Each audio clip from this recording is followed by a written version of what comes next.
কুরবানির ক্ষেত্রে শর্ত বলতে রাসূলুল্লাহ সাল্লাল্লাহু আলাইহি ওয়াসাল্লামের হাদিসের আলোকে আমরা যদি বলি, তাহলে সারমর্ম যদি বলি, তাহলে চোখের দিক থেকে আল্লাহর জন্য, আল্লাহর সন্তুষ্টির জন্য যে জিনিসটা আমরা কুরবানি করতেছি সেটা স্বাভাবিকভাবেই সুন্দর, স্বাস্থ্যসম্মত, ভালো জিনিস হওয়া উচিত। দানের ক্ষেত্রে আল্লাহ সবসময় বলেছে যে তোমরা তোমাদের শ্রেষ্ঠ প্রিয় জিনিসটা আল্লাহর রাস্তায় দান করো। তো এটা তো একটা simple common knowledge, common sense থেকে আমরা এটা বুঝতে পারি যে আমরা আল্লাহর রাস্তায় দান করবো, তাহলে রোগা, খোড়া, কানা, ঠিক আছে, সেগুলো কেন? অল্প বয়সী, দাঁতে নিয়ে, সেটা কেন? একটা পূর্ণতা, সকল দিক থেকে একটা পূর্ণতার মানদণ্ড নির্ধারণ করা আছে। তো এই যে দাঁতের বিষয়ে যেগুলো বলা হয়, বছরের বিষয়ে যেগুলো বলা হয়, কানা, খোড়া, রোগার বিষয়ে যেগুলো বলা হয়, সেগুলো সবগুলোর সামারি কি? সবগুলোর সামারি হচ্ছে আল্লাহ সুবহানাহু ওয়া তাআলার জন্য যেটা কুরবানি করা হবে সেটা যেন সব দিক থেকে পূর্ণতার মাত্রায় থাকে। আমি একটা খাসি কুরবানি করি অথবা একটা গরু কুরবানি করি, যেটাই কুরবানি করি না কেন সেটা তার কোয়ালিটি অনুযায়ী, মানে ওই প্রাণীগুলোর মধ্যে যে কোয়ালিটি আছে সেই কোয়ালিটিগুলোর অনুযায়ী এই প্রাণীটা একটা কোয়ালিটিফুল প্রাণী হতে হবে। মানদণ্ডের দিক থেকে একটা শ্রেষ্ঠতম প্রাণী হতে হবে, এবং সেই শ্রেষ্ঠতম প্রাণীটা আমরা আল্লাহ সুবহানাহু ওয়া তাআলার রাস্তায় কুরবানি করব। এবং কুরবানির ক্ষেত্রে ভাগের যে বিষয়টা, এইটা খুব বড় একটা বিষয় এরকম কিন্তু না, কিন্তু আমাদের সমাজের কৃষ্টি কালচার এমন হয়ে গেছে যে আমরা এটাকে বড় বিষয় বানিয়ে ফেলেছি, এবং কিছু ব্যক্তি স্বার্থের কারণেও আমরা এটাকে বড় বিষয় বানিয়ে ফেলেছি। যে গরুর গোশতের প্রতি আমাদের যে মায়া এবং মহব্বত এবং যে ভালোবাসা, এইটা তার একটা বড় কারণ। যেহেতু গরু গোশত আমরা খাওয়া পছন্দ করি, আর গরুর দাম বেশি, একাই দেওয়া সম্ভব নয়, ফলত এটা আমাদের দেশে ব্যাপকভাবে প্রচলন হয়ে গেছে যে গরুর গোশত খাওয়ার জন্য তো আমাকে ভাগে যাইতেই হবে, কোনো ওয়ে নাই। তো ভাগের যে একদম দলিল নাই সেটাও নয়। তো সকল দৃষ্টিকোণ থেকে এটাই শ্রেষ্ঠ যে আমরা একটি পরিবারের পক্ষ থেকে একটি পূর্ণ প্রাণ আল্লাহ সুবহানাহু ওয়া তাআলার রাস্তায় উৎসর্গ করব। এইটা যে শ্রেষ্ঠ, এটার বিষয়ে আপনি কোনো দ্বিমত পাবেন না। এমনকি আবু হানিফা রাহিমাহুল্লাহ বলছেন, আবু হানিফা রাহিমাহুল্লাহর ফতোয়া, যে নিয়তের মধ্যেও যদি ত্রুটি থাকে, যে 7 জন মিলে ভাগে অংশগ্রহণ করেছে, কোনো একজনের নিয়তে ত্রুটি আছে, আবু হানিফা রাহিমাহুল্লাহর মতে সবার কুরবানি বাতিল। ইমাম শাফি আহমদ বিন হাম্বল সেটা বলেন, কিন্তু যিনি ভাগে কুরবানির পক্ষে তিনি বলতেছেন সবার কুরবানি বাতিল। আবার কারো যদি ইনকামের মধ্যে কম বেশি থাকে তাহলেও সবার কুরবানি বাতিল, একজনের জন্য সবারটাই বাতিল। কেননা ইমাম আবু হানিফা রাহিমাহুল্লাহ বলেছেন যে কুরবানির ক্ষেত্রে আল আসল হচ্ছে একটা পূর্ণ নাফস আল্লাহ সুবহানাহু ওয়া তাআলার রাস্তায় উৎসর্গ করা, একটা পূর্ণ জান আল্লাহ সুবহানাহু ওয়া তাআলার রাস্তায় উৎসর্গ করা। আর ইমাম মালিক বলছেন যে ভাগে চলবে, তবে টাকায় মালিকানায় নয়, নেকিতে ভাগ হতে পারে। এটার ব্যাখ্যা কি? ইমাম মালিকের মতে কেউ যদি টাকায় মালিকানায় ভাগ হয় তো বাতিল, নেকিতে ভাগ দিতে পারে। মানে আমি একক টাকা একটা কুরবানি কিনেছি, কিনে আমি এখন নিয়ত করতেছি যে আমার ছেলে, মেয়ে, ভাই, বোন, পিতা, মাতা সবার পক্ষ থেকে আল্লাহ সুবহানাহু ওয়া তাআলা এই কুরবানিটা কবুল করুক, তাহলে আমি নেকিতে তাদেরকে ভাগ দিলাম। কিন্তু এই কুরবানিটা ক্রয়ে টাকা মালিকানা একক আমার। ইমাম মালিকের মতে টাকা এবং মালিকানায় যদি ভাগ হয়ে যায় তাহলেও বাতিল। তো রাসূল সাল্লাল্লাহু আলাইহি সাল্লামের যে হাদিসটি দলিল হিসেবে পেশ করা হয় সেটি অত্যন্ত বিশুদ্ধ এবং সহিহ হাদিস। এক সফরে রাসূলুল্লাহ সাল্লাল্লাহু আলাইহি সাল্লাম সাহাবীদের বলছিলেন যে তোমরা উটে 10 জন করে এবং গরুতে 7 জন করে অংশগ্রহণ করো। সুতরাং অংশগ্রহণ অবশ্যই করা যায়, তবে কারো যদি সম্ভব হয় যে সে তার পুরো পরিবারের পক্ষ থেকে একটা পূর্ণ কুরবানি দিবে, তাহলে এটাই সবচেয়ে উত্তম, এটাই বেস্ট। এবং এই কালচারটাই আমাদেরকে গ্রো করতে হবে, এই কালচারটাই আমাদেরকে ডেভেলপ করতে হবে। আপনি এখনও সৌদি আরব সহ বিভিন্ন দেশে গেলে দেখবেন যে সবাই নিজ নিজ কুরবানি একক। কেননা আপনি ইবাদতের ক্ষেত্রে কেন আরেকজনকে শেয়ার দিবেন, ইবাদতের ক্ষেত্রে কেন আপনি আরেকজনের সাথে শেয়ার করবেন? এই জিনিসটাই তো আত্মমর্যাদার সাথে যায় না, যে আমি আল্লাহর জন্য একটা ইবাদত করব সেটাও আবার আরেকজনের সাথে শেয়ার করে। তো সেক্ষেত্রে আমরা সম্পূর্ণ বাদ দিচ্ছি, বাতিল বলছি এটা নয়, আমরা কোয়েশ্চেন মার্ক দিয়ে রাখতেছি যে আপনারা যেভাবে ঢালাও হারে আমরা ভাগে কুরবানি করি, এইটা অবশ্যই একটা কোশ্চেনেবল বিষয়, প্রশ্নবিদ্ধ বিষয়, আলেম ওলামাদের মধ্যে একটি মতভেদপূর্ণ বিষয়। সুতরাং আমাদের জন্য সেটি থেকে বেরিয়ে এসে সুন্নাতকে এবং বেশি শ্রেষ্ঠকে সবসময় প্রাধান্য দেওয়া উচিত। আর যদি আহলে হাদিসদের ক্ষেত্রে বলি তাহলে তো আরও বেশি, কেন আহলে হাদিসরা তো দাবি করে যে তারা সুন্নাতের অনেক বড় অনুসারী, এই জন্য তারা রাফুল আদাইন করে, এই জন্য তারা জোরে আমিন বলে। তো রাফুল আদাইন বাদ দিলে কি সালাত বাতিল হবে? রাফুল আদাইন বাদ দিলে সালাত বাতিল হবে? হবে না। জোরে আমিন না বললে কি সালাত বাতিল হবে? হবে না। তো জোরে আমিন বলার জন্য, রাফুল আদাইন করার জন্য যান জীবন দিয়ে মসজিদ পর্যন্ত আলাদা করে নিলে, আর ভাগের বেলায় এসে বলতেছেন যে হ্যাঁ আমি ভাগে দেব। এবং যারা উৎসাহ করতেছে সুন্নাতের অনুষ্ঠানের প্রতি, তাদের প্রতি অ্যাটাক করতেছেন, আক্রমণ করতেছেন। তা আমরা যদি অন্য সকল ক্ষেত্রে সুন্নাত এবং শ্রেষ্ঠটাকে প্রাধান্য দিয়ে থাকি, তাহলে বাই ডিফল্ট আরও উচিত আমাদের যে আমরা এইটার ক্ষেত্রেও শ্রেষ্ঠতমটাকে, যেটা সবসময় রাসূল সাল্লাল্লাহু আলাইহি ওয়াসাল্লাম করেছে, যেটা সবসময় সাহাবীরা করেছে, সেটাকে আমরা আমাদের পুরো পরিবারের পক্ষ থেকে একটা অন্তত করবেন। পরিবারটাকে আপনি আলাদা করবেন কি করে? ওই যে দেখলেন না, ইমামদের মধ্যে মতভেদের বিষয়টা তো আপনি বুঝে গেছেন যে ইনকামটা কিন্তু মেইন, সবাই কিন্তু ইনকামের পয়েন্টটাকে মাথায় রেখেছে। তাহলে যতক্ষণ আপনাদের ইনকাম এক জায়গায়, আপনাদের হাড়ি পাতিল এক জায়গায়, ততক্ষণ পরিবার এক জায়গায়, পরিবারও তখন এক। বাপ ছেলে সবাই বিয়ে করেছে, কিন্তু সবার ইনকামও একত্রিত হয় এবং সবার হাড়ি পাতিল একসাথে আছে, রান্নাবাড়িও একসাথে, তাহলে এটা আলাদা পরিবার এখনো হয়নি। আর যখনই ইনকাম আলাদা, হাড়ি পাতিল আলাদা, রান্নাবাড়ি আলাদা, তখন আলাদা পরিবার হয়ে গেছে। তখন আপনাকে কুরবানিও আলাদা করতে হবে।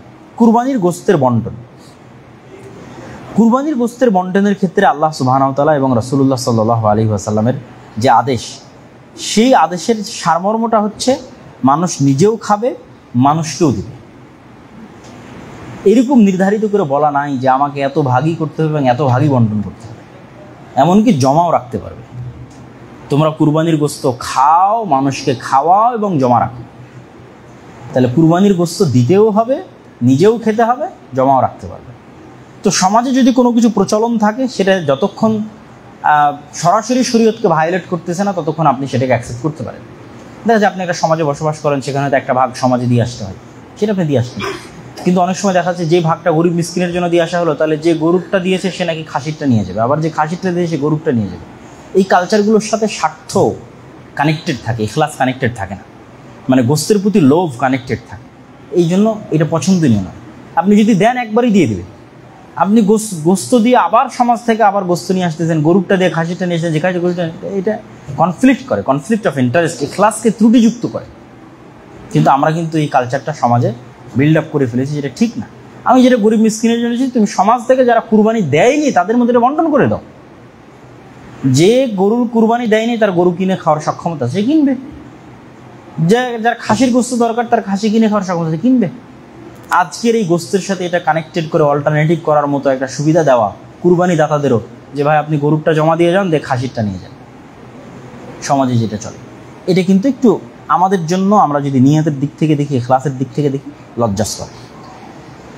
সর্বশেষে আমরা যারা কুরবানি দিব তাদের ক্ষেত্রে যে বিষয়গুলো স্মরণ রাখা উচিত, একটা তো আপনাদের অবশ্যই স্মরণে থাকার কথা, যেটা সময় পার হয়ে গেছে, যেটা রাসূল সাল্লাল্লাহু আলাইহি ওয়াসাল্লাম বলেছেন যে ইযা রাআইতুম হিলালা যিল হিজ্জাহ, তোমরা যদি দেখো যে জিলহজ মাসের চাঁদ উঠে গেছে আর তোমাদের মধ্যে কেউ কুরবানি করতে চায়, তাহলে সে যেন তার নখ চুল এই 10 দিনের জন্য কর্তন করা বন্ধ করে দেয়, সে যেন না কাটে। তো এটা একটা অনেক বড় সুন্নাহ। এখানে একটা প্রশ্ন অনেকেই করে যে ভাই শুধু কি যিনি কুরবানি দেবে তিনি না, তার পরিবারের সবাই? যেহেতু কুরবানিটা আমরা পুরো পরিবারের পক্ষ থেকেই দিচ্ছি, শুধু তো একজন ব্যক্তি দিচ্ছে না, মানে যদি সুন্নাত পদ্ধতি অনুযায়ী যারা কুরবানি দিচ্ছে তারা তো পুরো পরিবারের পক্ষ থেকেই দিচ্ছে, তাহলে তো আসলে কুরবানিটা পুরো পরিবারই দিচ্ছে, মানে পরিবারের একটা ছোট বাচ্চা থেকে শুরু করে বড় ছোট সবাই দিচ্ছে। সুতরাং এই সুন্নাতটার ফলো আমরা সবাই করার চেষ্টা করব। আল্লাহ সুবহানাহু ওয়া তাআলা আমাদের তৌফিক দান করুক, আল্লাহুম্মা আমিন।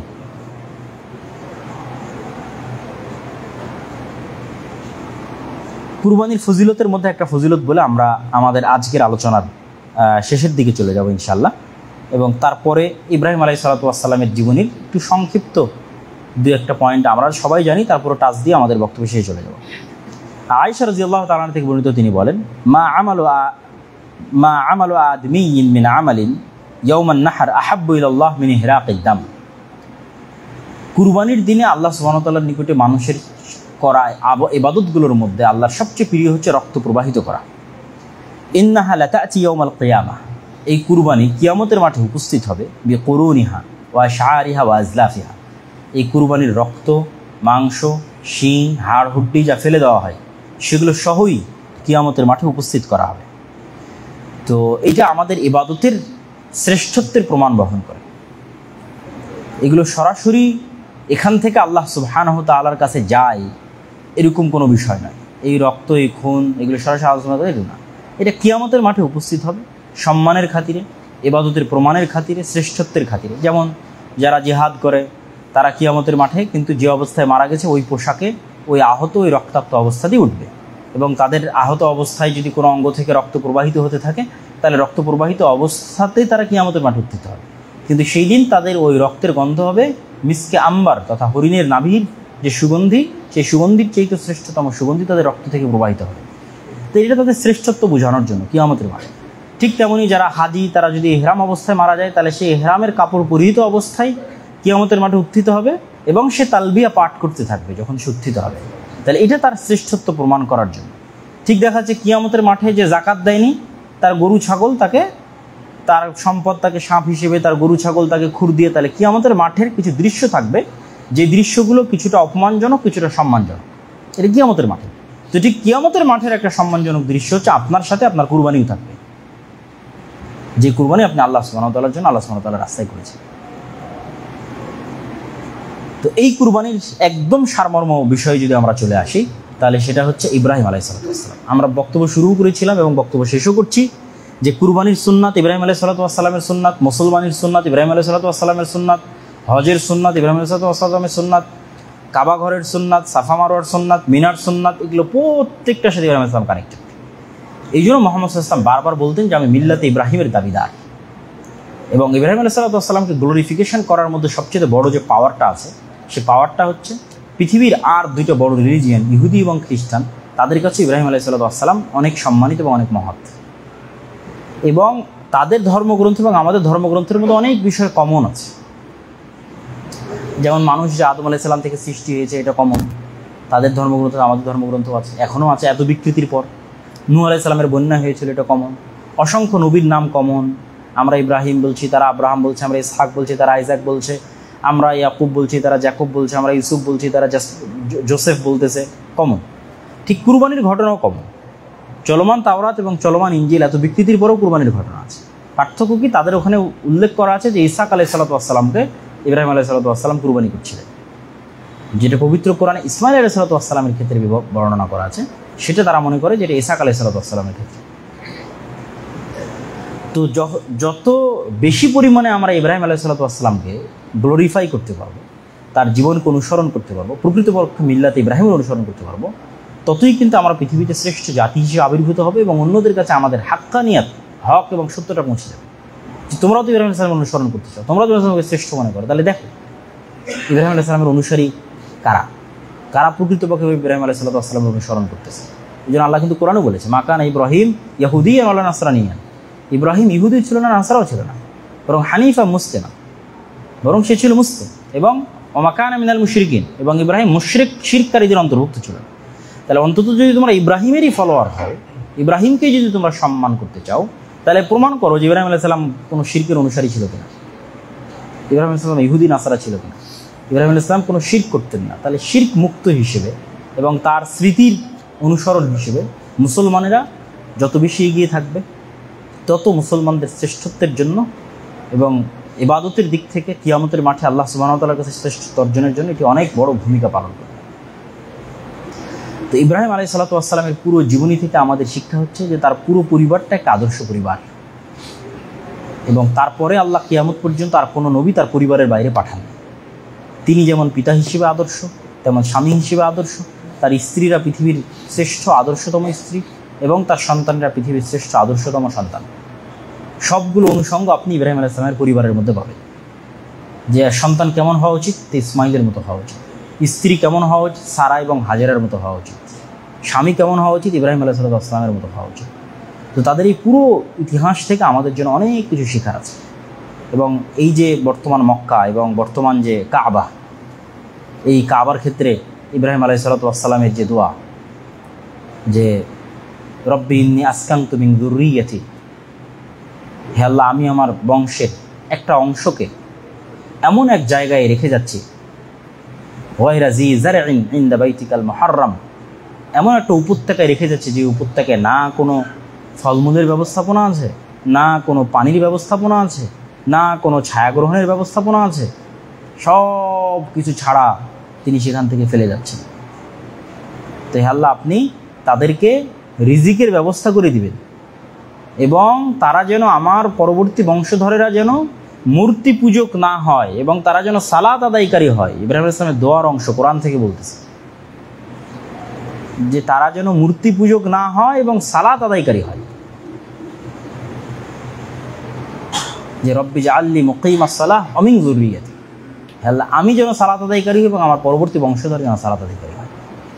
তারপরের যে হৃদয় বিদারক ঘটনা, যেটা আমরা খুব ভালোভাবে জানি, যে হাজেরা আলাইহিসসালাতু ওয়াসসালাম স্বামীর পিছে পিছে গেলেন। বুখারীর হাদিস, আইনা তাযাহাবু আনতা ইব্রাহিম, কোথায় যাচ্ছেন আপনি ইব্রাহিম? এখানে তো কিছুই নাই, মানুষ নাই, জন নাই, পশু নাই, পাখি নাই, ঘর নাই, বাড়ি নাই, ধুধু মরুভূমি, পানির ব্যবস্থা নাই, খাবারের ব্যবস্থা নাই, কিচ্ছু নাই। যখন কোনো উত্তর দিচ্ছে না তখন বলছেন আল্লাহ আমারক, আল্লাহ সুবহানাহু ওয়া তাআলা কি আপনাকে আদেশ দিয়েছে এখানে রেখে যাওয়ার জন্য? তখন তিনি বলছেন হ্যাঁ, না, আল্লাহ আদেশ দিয়েছে।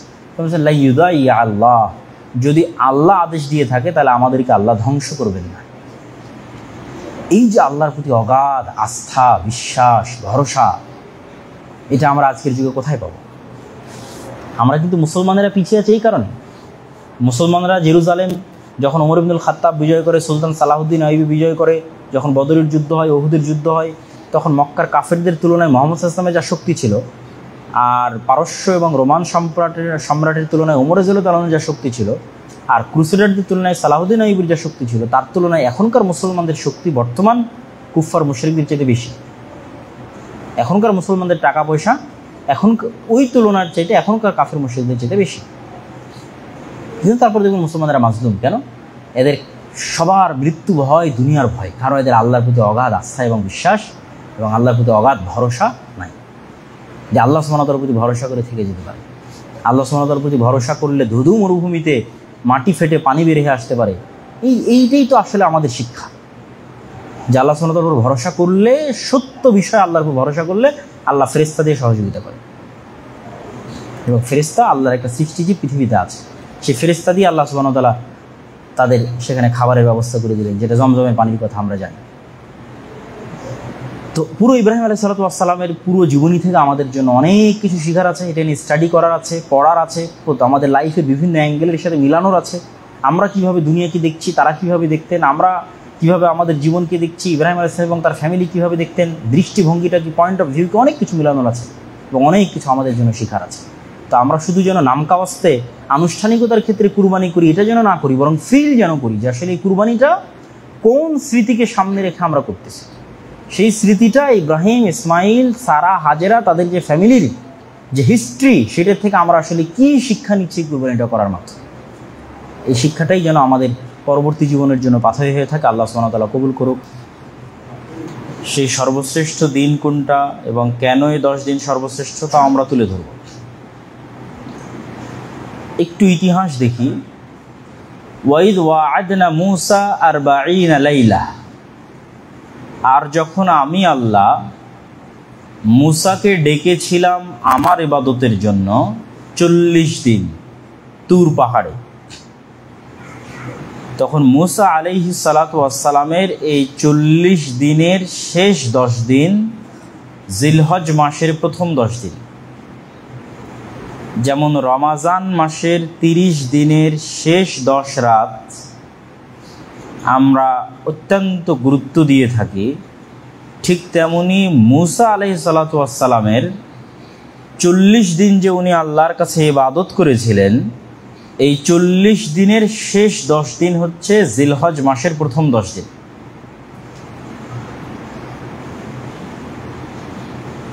এবং অত্যন্ত গুরুত্বপূর্ণ ও শ্রেষ্ঠতম 10 দিন।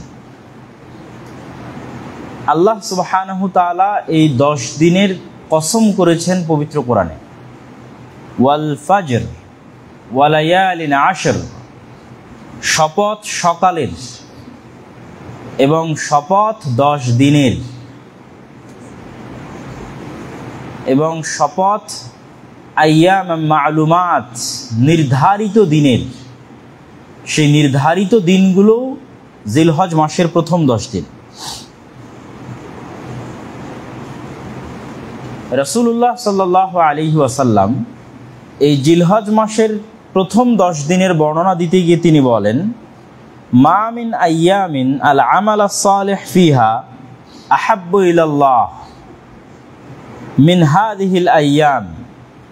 আল্লাহ সুবহানাহু তাআলার নিকটে সারা পৃথিবীর আর কোনো দিনগুলোর ইবাদত এত পছন্দনীয়, এত প্রিয় নয়, জিলহজ মাসের প্রথম 10 দিনের ইবাদত আল্লাহর কাছে যত প্রিয়, যত পছন্দনীয়। রাসূলুল্লাহ সাল্লাল্লাহু আলাইহি ওয়াসাল্লামকে জিজ্ঞেস করা হলো, ওয়ালাল জিহাদ ফি সাবিলিল্লাহ, আল্লাহর নবী, অন্য সময়ে যদি কেউ আল্লাহর রাস্তায় জিহাদে বের হয়, সেটার চাইতেও কি এই 10 দিনের ইবাদত শ্রেষ্ঠ হবে? শ্রেষ্ঠ ইবাদত বলতে সাহাবীরা জিহাদকে একটা বড় ইবাদত মনে করতেন। এই জন্য যখন আল্লাহর নবী বলেছে যে এই 10 দিনের ইবাদত সর্বশ্রেষ্ঠ, সাথে সাথেই তারা প্রশ্ন দাঁড় করিয়েছে, তাহলে অন্য মাসে যদি আমরা জিহাদে যাই, তো জিহাদে যাওয়ার ইবাদতের চাইতেও কি এই 10 দিনে কেউ সিয়াম রাখলো, কেউ দান করলো, কেউ সালাত আদায় করলো, সে শ্রেষ্ঠ? তো রাসূলুল্লাহ সাল্লাল্লাহু আলাইহি ওয়াসাল্লাম বলেন, ওয়ালাল জিহাদ ফি সাবিলিল্লাহ, আল্লাহর রাস্তায় জিহাদের চাইতেও এই 10 দিনের আমল শ্রেষ্ঠ। তবে এখানে একটা কিন্তু আছে, বাট আছে। সেটা কি? কেউ যদি আল্লাহর রাস্তায় জিহাদে গিয়ে শহীদই হয়ে যায়, একটা যে আমি জিহাদে গেছি, এটাও ইটসেলফ একটা ইবাদত। শহীদ হয়নি, বিজয়ী হয়ে ফিরে এসেছি, তো আমি কি ইবাদত করিনি? ইবাদত করেছি তো। সেই অবস্থায় এই 10 দিনই শ্রেষ্ঠ। আর যদি কেউ আল্লাহর রাস্তায় জিহাদে বের হয়ে কি হয়? শহীদ হয়ে যায়, তাহলে ওইটাকে টেক্কা দিতে পারবে এরকম কিছু পৃথিবীতে নাই। এই জন্য বলছেন, ওয়ালাল জিহাদ ফি সাবিলিল্লাহ, আল্লাহর রাস্তায় জিহাদ, তবে ইল্লা রাজুলুন খারাজা বিনাফসিহি ওয়া মালিহি, যে ব্যক্তি তার জীবন নিয়ে আল্লাহর রাস্তায় বের হয়েছে, ওয়ালাম ইয়ারজি' মিন যালিকা বিশাই, কিন্তু তার জীবন নিয়ে আর বাড়িতে ফিরে আসতে পারে, তার কথা ভিন্ন। আচ্ছা, এই দিনগুলো শ্রেষ্ঠ, কিন্তু এই দিনগুলোর মধ্যে সর্বশ্রেষ্ঠ দিন তথা পৃথিবীর সর্বশ্রেষ্ঠ দিন রমজান মাসের দিনগুলোর চাইতেও শ্রেষ্ঠ দিন এই 10 দিন। আর এই দিনগুলোর মধ্যে একটা দিন আছে যা পৃথিবীর সর্বশ্রেষ্ঠ দিন, যেমন রমজান মাসে একটা রাত আছে পৃথিবীর সর্বশ্রেষ্ঠ রাত, লাইলাতুল কদর। তো এই 10 দিনের মধ্যে পৃথিবীর সর্বশ্রেষ্ঠ দিন হচ্ছে ইয়াউম আরাফা, আরাফার দিন। রাসূলুল্লাহ সাল্লাল্লাহু আলাইহি ওয়াসাল্লাম বলেন, সিয়ামু ইয়াউমে আরাফা, আরাফার মাঠের ফজিলত, আরাফার মাঠে অবস্থানকারী হাজিদের বিষয় সেটা তো বাদ। আরাফার এই দিনের ফজিলতটা এত বেশি যে এই ফজিলতটা আরাফার যারা হজে যায়নি তারাও সংগ্রহ করতে পারবে, শুধু তাদের ফজিলতটা আমরা শুনি। হজে যারা গেছে তাদের তো বিষয় বাদই দিলাম। সিয়ামু ইয়াউমে আরাফা আহতাসিবু আলাল্লাহ আন ইউকাফফিরা আস-সানাতাল্লাতী ক্বাবলাহ ওয়াস সানাতাল্লাতী বা'দাহ। আরাফার দিন আল্লাহর নিকট এত প্রিয় যে কেউ যদি আরাফার দিন একটা সিয়াম পালন করে, তাহলে আল্লাহ সুবহানাহু ওয়া তাআলা তার অতীতের এবং ভবিষ্যতের 2 বছরের গুনাহ ক্ষমা করে দিবেন। অতীতের 1 বছর, ভবিষ্যতের 1 বছর। এত বড় ফজিলত আর কোনো সিয়ামের ক্ষেত্রে রাখা নাই, যে একসাথে অতীতের 1 বছর এবং সামনের 1 বছর ক্ষমা হয়ে যাবে। এইটা আর কোনো সিয়ামের ক্ষেত্রে, মানে নফল যে সিয়ামগুলো আমরা পালন করি তার মধ্যে এই সিয়ামটাই, আরাফার সেই সিয়ামটাই সর্বশ্রেষ্ঠ। এই 10 দিন কেন সর্বশ্রেষ্ঠ?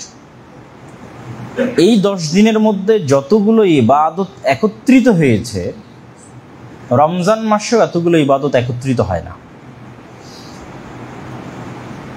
এই 10 দিনের মধ্যে কি কি ইবাদত একত্রিত হয়েছে? আমরা জানি যে এই 10 দিনের একটা বড় ইবাদত হচ্ছে হজ, যা ইসলামের রুকনুম মিন আরকানিল ইসলাম। ইসলামের 5টা রুকুনের একটা রুকুন হচ্ছে হজ। তো হজের গুরুত্ব, তাৎপর্য আমাদের তুলে ধরার আজকের বক্তব্যে প্রয়োজন নাই। আমরা সবাই জানি যে কেউ যদি কবুল হজ করার তৌফিক পায়, তাহলে সে মায়ের পেট থেকে জন্ম নেওয়া সন্তানের মতো পবিত্র হয়ে যায়। তাহলে হজ কত মহৎ এবং বড় ইবাদত, এবং হজ বাইতুল্লাহর সাথে সম্পৃক্ত, এবং হজের বেশিরভাগ কাজগুলো সুন্নাতে মিল্লাতে ইব্রাহিম আলাইহিসসালাতু ওয়াসসালামের সুন্নাতের সাথে সম্পৃক্ত।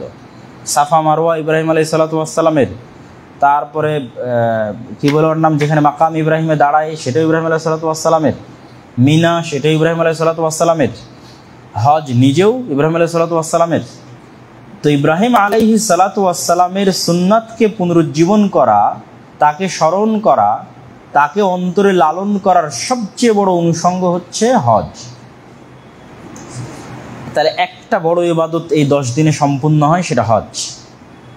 আর একটা বড় ইবাদত যেটা মুসলমানেরা সারা পৃথিবীব্যাপী করে থাকে, সেটা হচ্ছে কুরবানি। কুরবানির যে আনুষ্ঠানিকতা, কুরবানি একটি আদিকাল থেকে চলে আসা ইবাদত। যখন ইব্রাহিম আলাইহিসসালাতু ওয়াসসালামের 2 ছেলে হাবিল এবং কাবিল তারা একটা বিষয়ে মতভেদ করলো, তখন আল্লাহ সুবহানাহু ওয়া তাআলা তাদেরকে আদেশ দিয়েছিলেন যে তোমরা কুরবানি করো। তো তাদের আদম আলাইহিস সালামের 2 সন্তানকে আল্লাহ আদেশ দিয়েছিলেন। তো আগের যুগের কুরবানির কবুল হওয়ার আলামত ছিল আকাশ থেকে আগুন এসে সেই কুরবানি পুড়িয়ে দিয়ে চলে যেত। তাহলে কুরবানি অনেক আদিকাল থেকে চলে আসা একটা ইবাদত, যেই ইবাদত ইব্রাহিম আলাইহিসসালাতু ওয়াসসালামও করেছে। ইব্রাহিম আলাইহিসসালাতু ওয়াসসালামকে কুরবানির আদেশ দেওয়া ছিল তার সন্তানের কুরবানির আদেশ, যা আমাদের সবার জানা যে ইব্রাহিম আলাইহিসসালাতু ওয়াসসালাম অত্যন্ত বার্ধক্য বয়সে, যখন উনি সন্তান হওয়ার বিষয়ে সম্পূর্ণরূপে হতাশ, এবং প্রথম স্ত্রী থেকে যখন ওনার কোনো সন্তান নাই, তখন দ্বিতীয় স্ত্রী থেকে আল্লাহ সুবহানাহু ওয়া তাআলা তাকে যে সন্তান দিয়েছেন সেটা ইসমাঈল আলাইহিসসালাতু ওয়াসসালাম। তো একটা মানুষের কাছে তার সন্তান কতটা প্রিয়, আবার বার্ধক্য বয়সে এতদিন সন্তানের কামনায় থেকে থেকে, নিঃসন্তান অবস্থায় থেকে থেকে যদি কেউ একটা সন্তান পায়, তাহলে সেটা তার কাছে কত প্রিয় হয়, এটা একমাত্র যারা এই সিচুয়েশনের মধ্যে দিয়ে গেছে তারাই সেটা ফিল করতে পারবে। যাদের সন্তান হচ্ছে না তাদের কষ্টটা দেখলে আপনি এটা ফিল করতে পারবেন। তাহলে সন্তান না হওয়া একটা বাবাকে যদি বলা হয় যে তোমার সন্তানকে কুরবানি করতে হবে, তাহলে সেটা তার বাবার জন্য কত কষ্টকর হতে পারে। তো ইব্রাহিম আলাইহিসসালাতু ওয়াসসালাম স্বপ্নে দেখলেন যে ইন্নী আযবাহুক, হে আমার সন্তান, আমি দেখছি যে আমি তোমাকে স্বপ্নের মধ্যে জবাই করতেছি, কুরবানি করতেছি, তো তোমার কি মতামত? তো সন্তান বলতেছে আল্লাহ আপনাকে যেটা আদেশ করেছে আপনি সেটা করেন, সাতাজিদুনি ইনশাআল্লাহু মিনাস সাবিরিন, আপনি আমাকে ধৈর্যশীলদের অন্তর্ভুক্ত পাবেন।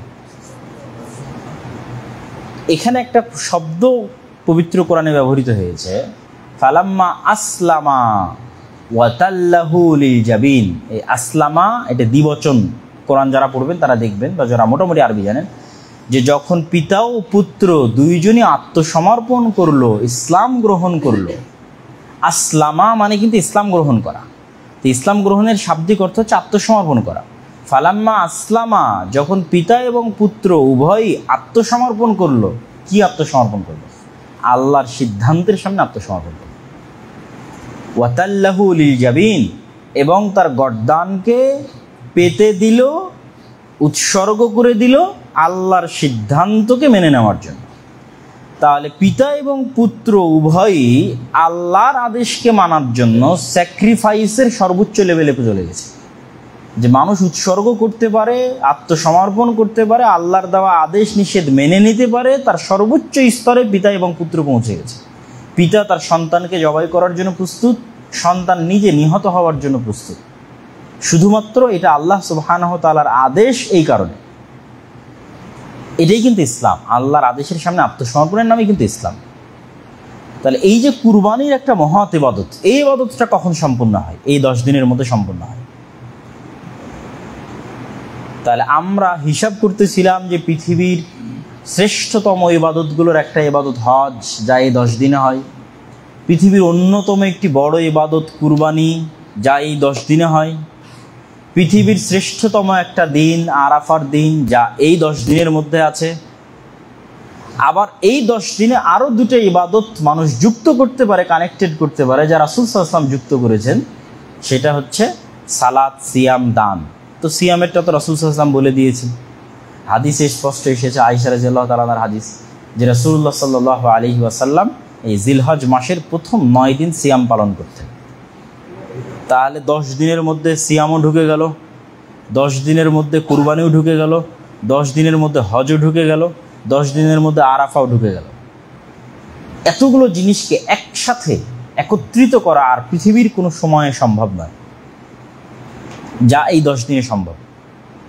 এই জন্য এই 10 দিন যে সত্যিই পৃথিবীর শ্রেষ্ঠতম দিন, তাতে সন্দেহের কোনো অবকাশ নাই।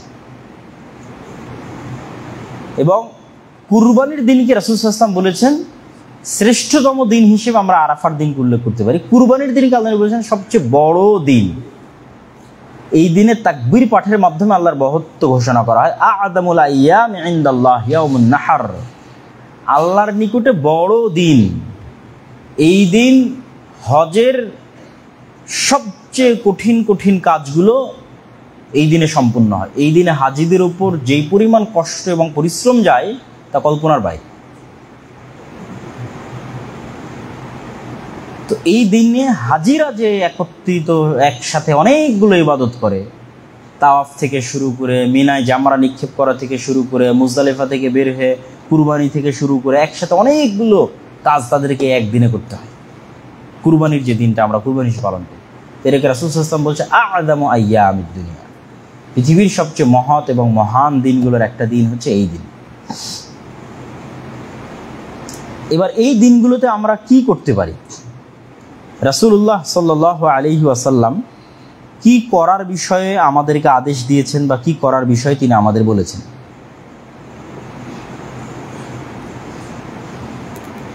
প্রথমত, আমরা যা গতানুগতিক যে কাজগুলো যারা হাজিরা গেছে বা যারা যে কাজগুলো করবে তারা তো করবে, আমাদের জন্য সবচেয়ে বড় কাজের একটা অংশ হচ্ছে এই দিনে সিয়াম পালন করা।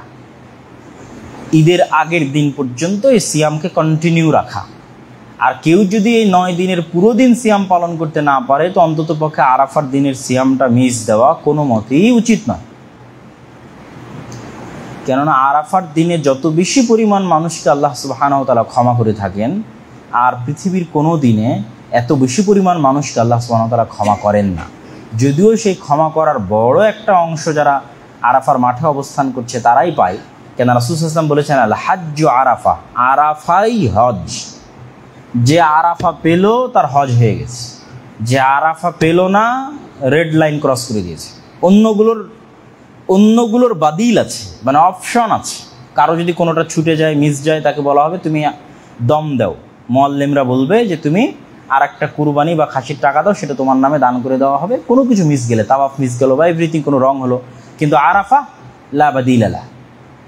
যে আরাফা পায়নি তার আর কোনো অপশন নাই যে এই অপশন দিয়ে সে বলবে যে আমার হজ হয়েছে। না, আল হাজ্জু আরাফা, আরাফাই হজ। মানে হজ শুদ্ধ হওয়ার জন্য আরাফা পেতেই হবে। তো আরাফার দিনের মহত্ব এবং বড়ত্ব আছে, এবং আরাফার দিনে আলাদা খুতবা আছে। যেমন জুমার দিনের আলাদা খুতবা থাকে, সেরকম আরাফার দিনের আলাদা খুতবা আছে। আরাফার দিনে আল্লাহ সুবহানাহু ওয়া তাআলা সবচেয়ে বেশি মানুষকে ক্ষমা করে থাকে। তাহলে আমরা কি করতে পারি? আমরা 1 নাম্বার যে কাজটা করতে পারি সেটা হচ্ছে সিয়াম পালন করা। 2, রাসূলুল্লাহ সাল্লাল্লাহু আলাইহি সাল্লাম বলেন, আব্দুল্লাহ বিন ওমর রাদিয়াল্লাহু তাআলা আনহু থেকে, এই সুন্নাতটা মৃত। এখন যে সুন্নাতের কথা বলতেছি এটা আমরা আসলে কেউই করি না, এটা মৃত সুন্নাত। এই জন্য মৃত সুন্নাতকে জীবিত করারও নেকির সাথে সম্পৃক্ত হবে। মা মিন আইয়ামি আ'যামি দুনিয়া ইনদাল্লাহ ওয়ালা আহাব্বু ইলাইহিল আমাল ফীহিন্না মিন হাযিহিল আইয়ামিল 10। দুনিয়াতে আল্লাহর নিকটে এই 10 দিনের চাইতে শ্রেষ্ঠ আর কোনো দিন নাই। এই 10 দিন আল্লাহর নিকটে পৃথিবীর সবচেয়ে শ্রেষ্ঠ দিন। ফাআকসিরু ফীহিন্না, অতএব এই 10 দিনে তোমরা মিনাত তাহলিল, বেশি বেশি লা ইলাহা ইল্লাল্লাহ বলো, ওয়াত তাকবীর, বেশি বেশি আল্লাহু আকবার বলো, ওয়াত তাহমিদ, বেশি বেশি আলহামদুলিল্লাহ বলো। তথা সারমর্ম কথা হচ্ছে তোমরা এই 10 দিনে বেশি বেশি আল্লাহ সুবহানাহু ওয়া তাআলার জিকির আজকার করো। তো এই 10 দিনের পুরো 10 দিনই ব্যাপকভাবে আমরা তাকবীর পাঠ করতে পারি। আব্দুল্লাহ বিন ওমর এবং আবু হুরায়রা রাদিয়াল্লাহু তাআলা আনহু এই 10 দিনের প্রতিদিনই এই সুন্নাতটা মানুষকে শেখানোর জন্য বাজারে বের হতেন এবং তাকবীর দিতেন এবং আলহামদুলিল্লাহ বলতেন। এবং মানুষেরাও, যেহেতু তখন মানুষ সবাই সচেতন ছিল এই সুন্নাতটা সম্পর্কে, জাস্ট স্মরণ করিয়ে দেওয়া লাগতো, তো স্মরণ করিয়ে দিলে তখন মানুষেরাও বলতো যে আল্লাহু আকবার, আল্লাহু আকবার। তো এই 10 দিনের ইবাদতের একটা বড় অংশ হচ্ছে আল্লাহ সুবহানাহু ওয়া তাআলার বড়ত্ব, মহত্ব, প্রশংসা, লা ইলাহা ইল্লাল্লাহ, আলহামদুলিল্লাহ এটা পাঠ করা। কিন্তু এটা কিন্তু একটা মৃত সুন্নাত।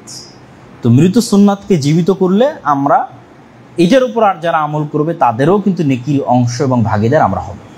তো আমরা ছোট পরিসর থেকে শুরু করতে পারি, ঠিক আছে, আমাদের বাড়ি থেকে শুরু করতে পারি, আমাদের মসজিদ থেকে শুরু করতে পারি, তারপরে আমাদের আশেপাশের সার্কেলের মানুষকে এটা ছড়িয়ে দিতে পারি যে আমরা যেন এই 10 দিনে উঁচু স্বরে তাকবীর বলি, উঁচু স্বরে লা ইলাহা ইল্লাল্লাহ বলি, উঁচু আওয়াজে আলহামদুলিল্লাহ বলি, সালাতের পরে বলতে পারি, ঠিক আছে, যে কোনো সময় বলতে পারি। তাহলে একটা আমরা ইবাদতের অংশ হিসেবে 10 দিনের জন্য সিয়াম পালন করা, একটা ইবাদতের অংশ হিসেবে আল্লাহ সুবহানাহু ওয়া তাআলার বড়ত্ব এবং মহত্ব বর্ণনা করা। এবং এটা আল্লাহ সুবহানাহু ওয়া তাআলা কোরআনের আয়াতেও আদেশ দিয়েছেন, ওয়া লিয়াশহাদু মানাফিআ লাহুম ওয়া ইয়াযকুরু ইসমাল্লাহ ফি আইয়ামিম মা'লুমাত, আর তারা যেন নির্ধারিত দিনগুলোতে আল্লাহকে স্মরণ করে, আল্লাহর জিকিরকে উঁচু করে।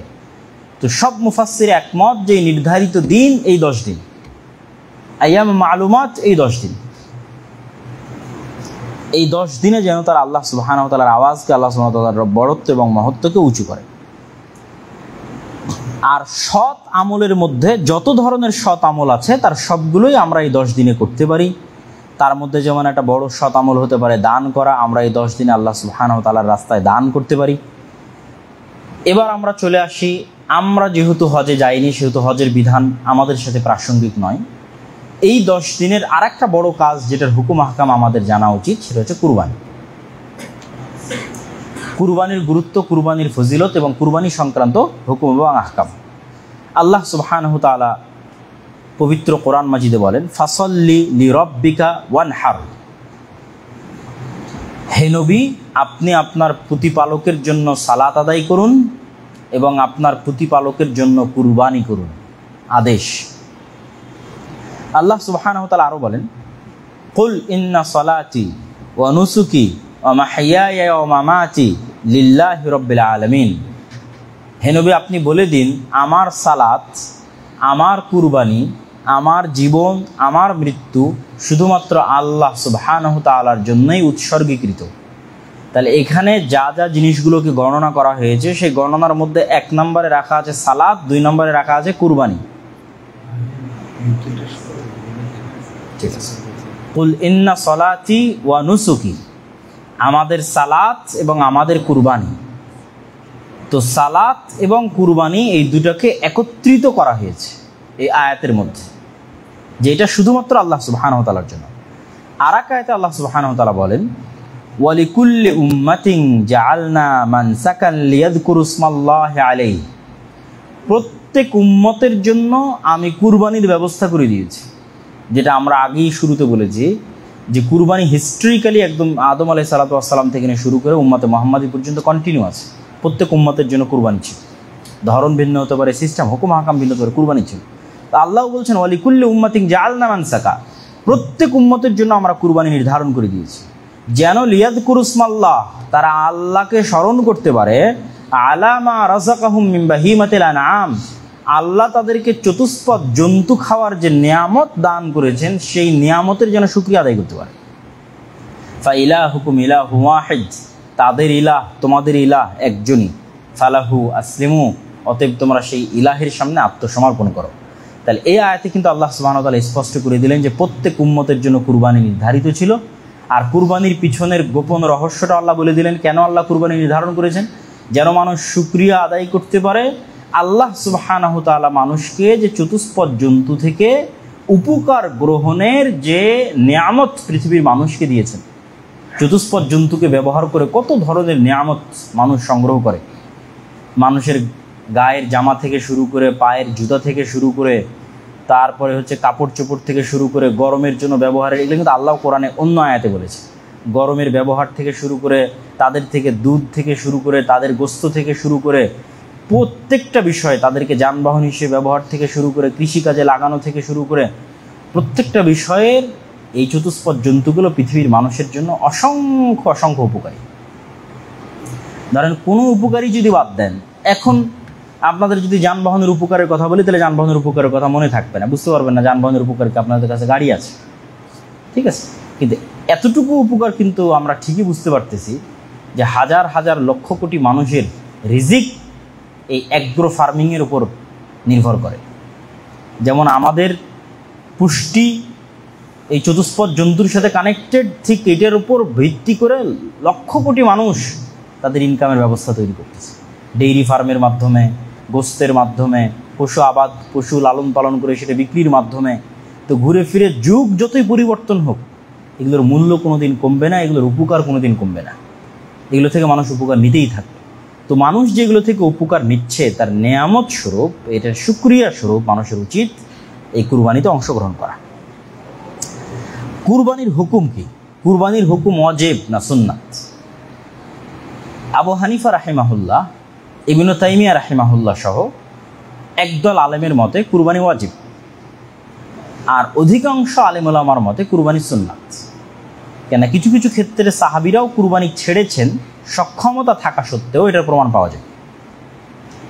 তবে রাসূলুল্লাহ সাল্লাল্লাহু আলাইহি ওয়াসাল্লামের পক্ষ থেকে হাদিস এমনও আছে যে তোমাদের মধ্যে যে ব্যক্তি কুরবানি করল না, মান ওয়াজাদা সাআতান ফালাম ইউদহি ফালা ইয়াকরাবান্না মুসাল্লানা, তোমাদের মধ্যে যে ব্যক্তির কুরবানি করার সক্ষমতা থাকার পরেও কুরবানি করলো না, সে যেন আমাদের ঈদগাহে না আসে। তো এটা আসা নিষিদ্ধ বিষয়টা এমন না, কিন্তু এটার গুরুত্বটা বোঝানো হচ্ছে উদ্দেশ্য, যে এইটা সক্ষমতা থাকার পরও কুরবানি না করাটা এমন যে সে যেন আসলে আর ঈদুল আজহাই পালন করলো না, তাহলে আর ঈদের সালাতে এসে তার কী লাভ? তো বিষয়টা এরকম। এবং রাসূল সাল্লাল্লাহু আলাইহি ওয়াসাল্লাম এমনও বলেছে যে কেউ যদি সালাতের আগে কুরবানি করে থাকে তাহলে সে যেন, তার কুরবানি হয়নি, তার কুরবানি বাতিল, সে যেন সালাতের পরে নতুন করে কুরবানি করে। এবং কুরবানির ক্ষেত্রে আমরা তো একটা আয়াত আগেও পড়েছি, আর রাসূলুল্লাহ সাল্লাল্লাহু আলাইহি ওয়াসাল্লাম নিজে সবসময় কুরবানি করার চেষ্টা করতেন, তার নিজের পক্ষ থেকে, তার পরিবারের পক্ষ থেকে। এবং হাদিসে স্পষ্টভাবে তিনি বলেছেন যে প্রত্যেক পরিবারের, বা আমার উম্মতের প্রত্যেক পরিবারের পক্ষ থেকে একটা করে কুরবানি। এবং তিনি তার পরিবারের পক্ষ থেকে 70-এর অধিকও কুরবানি করেছেন একবারে, এক বছরে 70-এর অধিক কুরবানি, যেটা বিদায় হজ্জের সময় রাসূলুল্লাহ সাল্লাল্লাহু আলাইহি ওয়াসাল্লাম। তো সক্ষমতা থাকলে একাধিক কুরবানিও করা যায়, আর সক্ষমতা যতক্ষণ আছে ততক্ষণ অন্তত একটা কুরবানি করা মানুষের জন্য অবশ্যই উচিত।